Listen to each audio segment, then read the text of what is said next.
The new NFL season has not even started yet, and we already have fireworks.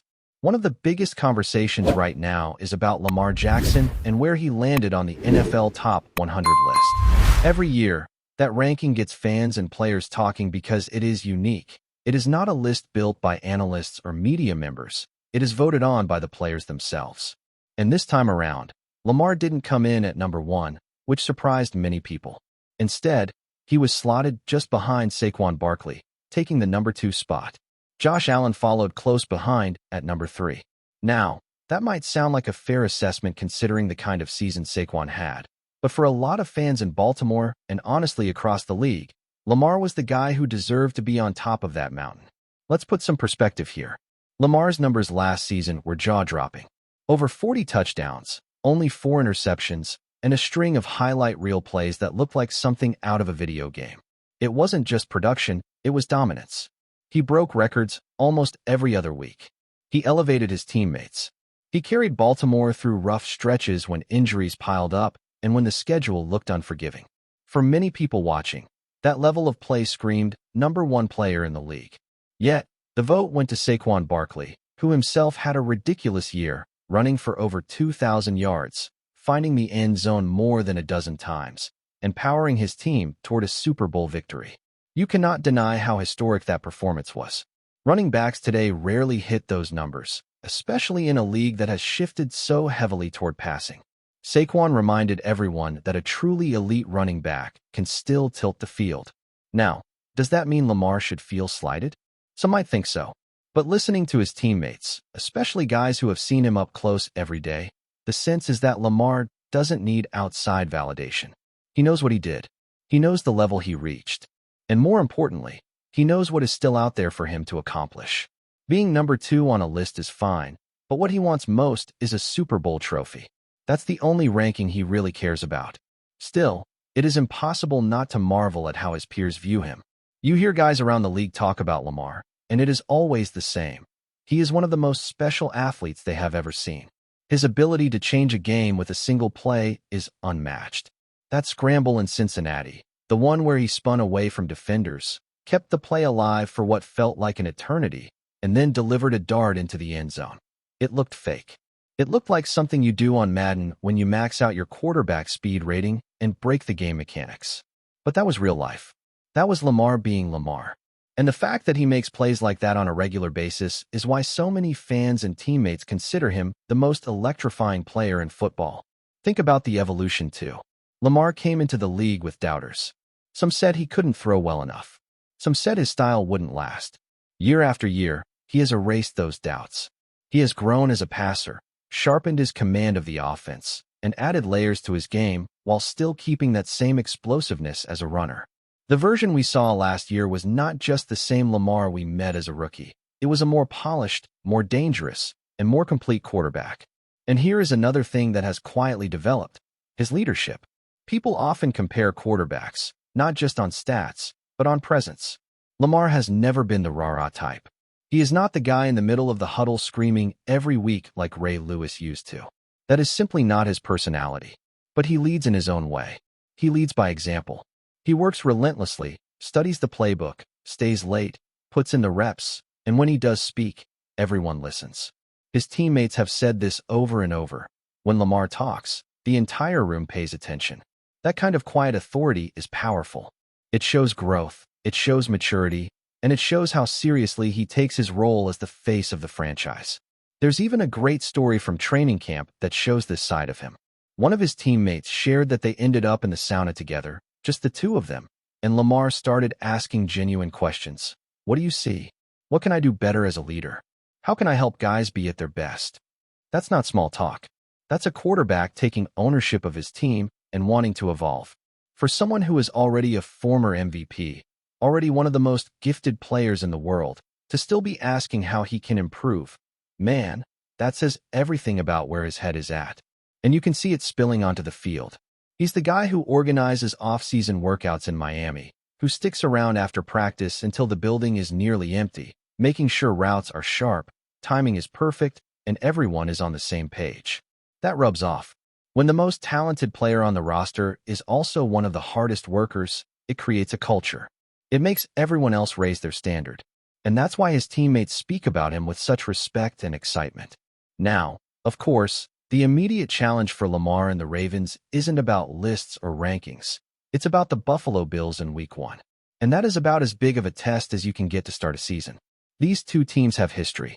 They've met multiple times in recent years, with Buffalo getting the upper hand in some painful postseason battles. And the storyline always comes back to the quarterbacks, Lamar Jackson and Josh Allen. The comparisons between those two have become a staple of the modern NFL. Many fans and players have even said it feels like this generation's version of Tom Brady versus Peyton Manning. Two elite quarterbacks, completely different styles, yet both capable of carrying their teams deep into January. Josh Allen might not have the same electric speed Lamar has, but he is a bulldozer with the ball in his hands and an absolute cannon when he throws. He turned Buffalo into a perennial contender, something that city had been starving for since the early 90s. And when these two square off, the games are rarely boring. They are shootouts. They are back-and-forth highlight reels where one play flips the momentum instantly. You can be up 7, and then 30 seconds later you are tied again. That's the level of talent on display. Baltimore has felt the sting of those matchups. Twice in the playoffs, they walked out of Buffalo empty-handed. Those losses linger, and the players admit it. That's why this Week 1 game is more than just an opener. It feels like a chance to send a message, to set a tone for the season, and maybe even exorcise some demons from the past. The Ravens do not want another slow start like last year, when they dropped their first 2 games and spent the rest of the season playing catch-up in the standings. This time, the mantra has been simple: start fast. That's what the coaches have drilled into the players. That's what the veterans have been preaching to the younger guys. And that's what the Ravens want to prove when they step into that hostile Buffalo environment under the bright lights of Sunday Night Football. And you know who is especially motivated? Mark Andrews. Last year's playoff exit in Buffalo still hangs over him. A crucial mistake in that game has weighed heavily on his mind, and he has made it clear he is eager to put it behind him. His teammates know how much of a competitor he is, how reliable he has always been, and how important he is to Lamar's success. For years, he has been the safety valve, the trusted target in big moments. That's why when his number is called in Buffalo this time around, expect him to be locked in, ready to remind everyone why he is still one of the best tight ends in football. So here we are, Lamar at number 2, Saquon at number 1, Josh Allen right behind them, and the NFL season about to explode into action. The debates about the rankings will continue, no doubt. Fans will argue, analysts will dissect, and players will quietly take note of who got what spot. But what matters most is what happens on the field. And for Lamar Jackson, number 2 on a list means nothing compared to the chance to be number 1 when it counts. In February, holding the Lombardi Trophy. As we move deeper into the conversation, it is impossible not to circle back to the emotional weight this opening matchup against Buffalo carries for the Ravens. Last January, Baltimore walked into Orchard Park with legitimate hopes of punching a ticket to the AFC Championship. Instead, they walked out stunned and frustrated. The game was close, but in the moments that mattered, it slipped away. Players talk about it now, and you can hear the sting in their voices. It was not just a loss. It was a missed opportunity that has fueled every workout, every meeting, and every drill since the spring. The message has been clear since the offseason began. No more slow starts. No more wasted chances. A team with championship aspirations cannot afford to stumble out of the gate. Last year's 0-2 beginning put Baltimore behind the curve, and while they found their rhythm eventually, it meant fighting uphill the rest of the way. This time around, they want to flip that script. Veterans like Ronnie Stanley and younger leaders like Nnamdi Agbuehi have been vocal about it. Every game matters, and you cannot let September games feel less important just because the calendar has only flipped once. They know the road to January is paved in September. But let's go back to the individual stories within this bigger narrative, because those are what make football so compelling. Mark Andrews is the perfect example. The tight end has been the backbone of Baltimore's passing game for years. Whenever Lamar needs a big play on third down, or when the red zone gets tight, it is Andrews who usually becomes the first read. Yet, in Buffalo last season, things did not go his way. A critical moment ended with a missed opportunity, and for a competitor like him, that kind of memory sticks. Teammates say he wore it all off-season, quietly using it as fuel. Andrews is not the type to publicly dwell on mistakes, but you can sense his urgency. You can sense that he wants that ball early in Buffalo. He wants to take that hit, get that first catch, maybe score that first touchdown, and show not only the Bills but the entire league that he is still the guy who defines the tight end position in Baltimore. And honestly, watching Andrews and Lamar together has always been a treat. Their chemistry is not just about routes and timing. It is about trust. They know each other's instincts, and they thrive off that connection. You can see it when Lamar extends a play, rolling left or scrambling right, and Andrews adjusts mid-route, finding that open window. It looks improvised, but it is built on years of work and confidence. That connection will be crucial if the Ravens want to finally get over the hump against Buffalo. Now, the dynamic between Lamar and Josh Allen deserves another spotlight. Fans have been spoiled with these matchups because they truly are the modern-day quarterback duel. Watching Lamar's speed and elusiveness clash with Josh's size and arm strength is like watching two different football philosophies collide at full speed. And the mutual respect between the two makes it even more entertaining. They hype each other up in press conferences, they acknowledge the greatness on the other side. But once the ball is kicked off, it is war. The defenses know it too. You cannot relax for a second because both of these quarterbacks can erase mistakes with one play. Buffalo's defense has been built around physicality and discipline, but they have also struggled at times to contain Lamar's creativity. On the flip side, Baltimore's defense knows that Allen's deep ball and his ability to extend drives with his legs make him just as dangerous. Every time these teams clash, the storylines write themselves. Will Lamar break free for a 60-yard run that silences the stadium? Will Josh Allen fire a missile downfield that flips momentum in one heartbeat? The truth is, both will probably happen because that is what these games have become, highlight reels disguised as football games. But let's not overlook another layer of the Ravens' identity, special teams. In Baltimore, that unit is not treated like an afterthought. It is part of the culture. For decades, the Ravens have prided themselves on having one of the best special teams units in the league, and for good reason. From Justin Tucker being the most accurate kicker in NFL history, to Sam Koch redefining punting, to Morgan Cox being part of the legendary Wolf Pack, special teams have been a standard in Baltimore. Now, though, it feels like a new era. Tucker is still the icon, but around him, the names have shifted. Jordan Stout is stepping into his role with a chance to carve out his own legacy, and Tyler Loop, the rookie kicker stepping into one of the hardest jobs in football, is already under the microscope. Imagine the pressure of replacing someone like Tucker in a franchise where excellence at kicker is basically expected. For a rookie, it could be overwhelming. Yet, by all accounts, Tyler has handled it with maturity. He had a shaky start, sure, but training camp revealed growth. Preseason gave him confidence. And now the regular season awaits. Everyone in that locker room knows that once he gets that first kick under his belt, he will settle into the rhythm that made him a Raven in the first place. Then there's Jordan Stout, the punter who has quietly been making massive strides. Last season, he caught criticism for inconsistency, and he knew it. He didn't hide from it. Instead, he attacked it.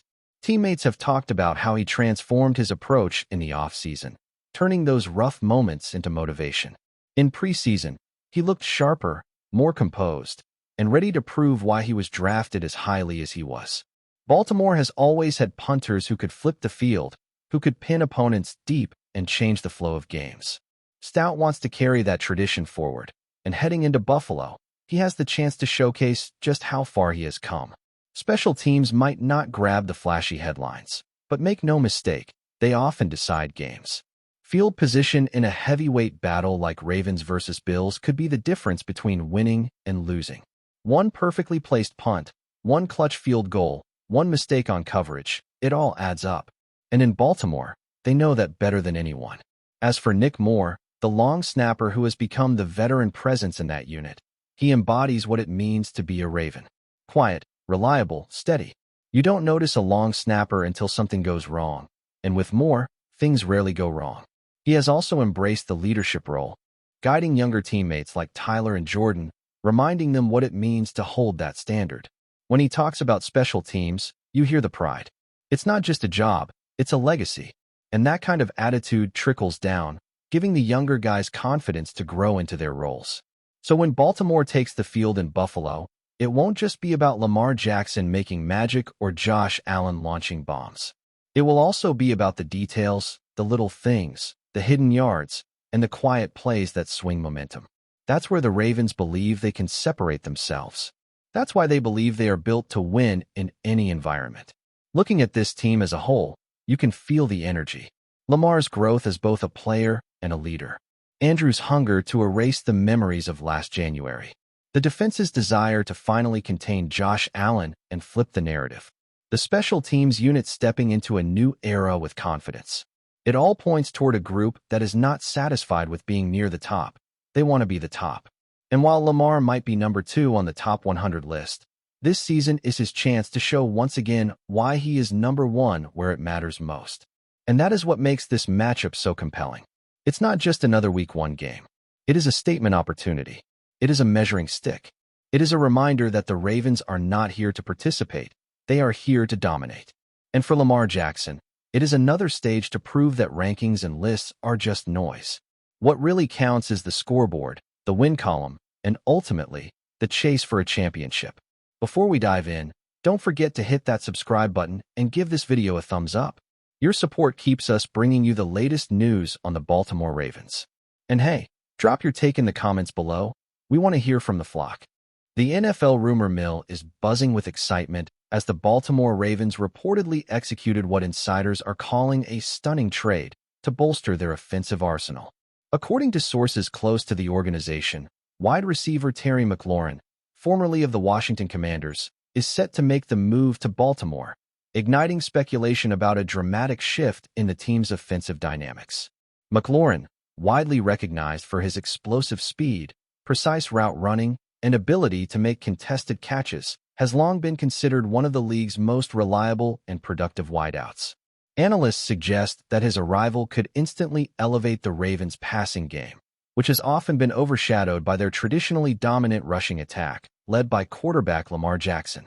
The trade appears to be part of a larger, aggressive strategy by Baltimore's front office, signaling a willingness to invest in immediate firepower to complement their existing roster.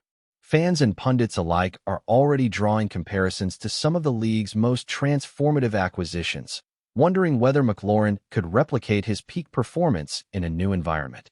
While no official confirmation has been issued as of this moment, multiple insiders claim the deal is essentially finalized, pending minor procedural formalities, and anticipation is building across social media and sports talk circles alike.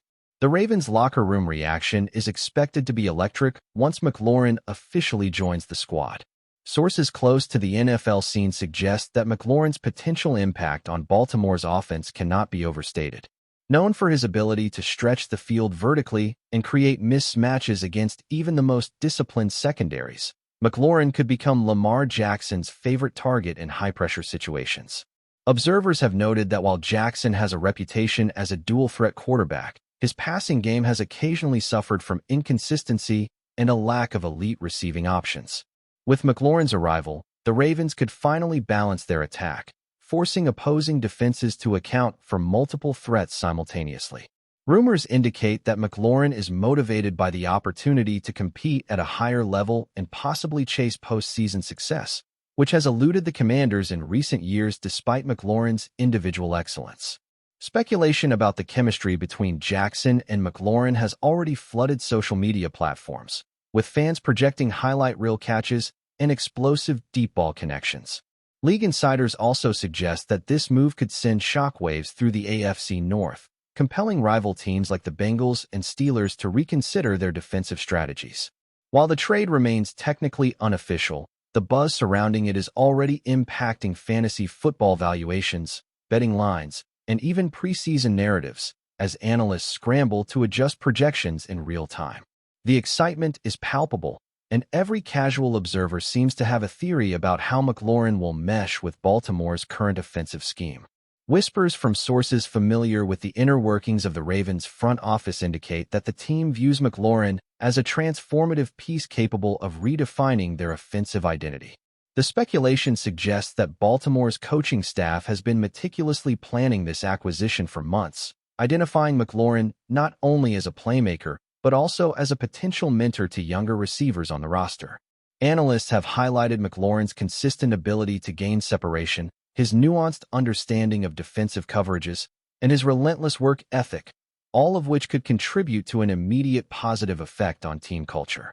Rumors also hint at possible adjustments to the Ravens' offensive playbook to fully exploit McLaurin's skill set, with increased vertical routes, pick plays, and motion packages designed to free him from press coverage. Observers are already projecting statistical upticks, including higher reception totals, improved yards per game, and increased scoring opportunities, potentially placing Baltimore among the league leaders in passing efficiency. Discussions in sports circles also speculate about McLaurin's locker room influence, noting his professionalism, leadership potential, and experience in high-pressure situations, which could prove invaluable during playoff campaigns. Betting analysts are reportedly revising over-under projections for the Ravens' total wins next season, fueled by the rumor that McLaurin's presence alone could swing several close contests. All of these factors contribute to a growing narrative that Baltimore may have quietly executed one of the most impactful midseason moves in recent NFL history, pending final confirmation of the trade details. Insiders have been actively dissecting the broader implications of McLaurin's arrival for the Ravens' roster construction and salary cap management. According to speculative reports, the team may have parted with draft picks or other assets in a calculated gamble to acquire one of the league's premier wide receivers, reflecting an all-in philosophy that is rarely seen outside of championship-contending franchises. Analysts are debating whether this trade signals a long-term shift toward a more pass-oriented offense or a short-term maneuver to capitalize on Jackson's prime years. The rumor mill suggests that McLaurin's contract structure was a key negotiation point, potentially including performance incentives and bonuses designed to align his contributions with team success. Fans have responded with a mix of excitement and curiosity, speculating how the Ravens' offensive line and receiving core will adapt to accommodate a player of McLaurin's caliber. Social media platforms have been flooded with hypothetical highlight reels, gifs of spectacular past catches, and animated discussions about potential synergy between Jackson and McLaurin. Meanwhile, rival teams are reportedly reviewing game film and preparing defensive strategies in anticipation of facing an offense that could be radically altered by McLaurin's presence. The trade's potential ripple effects extend beyond Baltimore, possibly influencing league-wide trends in wide receiver acquisitions and signaling to other franchises that aggressive, high-profile moves are increasingly necessary to remain competitive in today's NFL landscape. As the rumor solidifies into what many expect to become official news, the excitement surrounding McLaurin's prospective debut in Baltimore is palpable among both fans and sports analysts. Projections indicate that he could immediately slot into the team's starting lineup, contributing in key third-down scenarios, red zone packages, and critical late-game drives. Sources suggest that preseason practices will provide the first real glimpse of McLaurin's chemistry with Jackson, sparking speculation about which routes, formations, and play designs will maximize his impact. Social media chatter has intensified, with fan accounts posting mock schedules, predicted stat lines, and hypothetical highlight compilations to celebrate the anticipated arrival of one of the league's elite receivers. Industry insiders are already speculating about how McLaurin might influence offensive play-calling tendencies, possibly allowing the Ravens to run more creative schemes that leverage his speed, agility, and route precision. Rumors also indicate that merchandise sales, ticket demand, and overall team visibility could surge, reflecting McLaurin's marketability and fan appeal.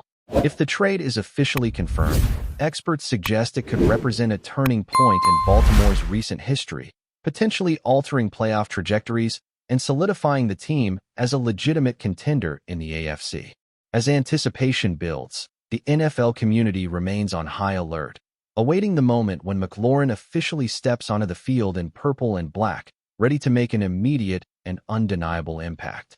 That's it for this update. If you enjoyed the video and want to stay in the loop with exclusive news on our Baltimore Ravens, make sure to subscribe and hit that like button. We'd love to hear what the flock thinks. Drop your thoughts in the comments. See you in the next one.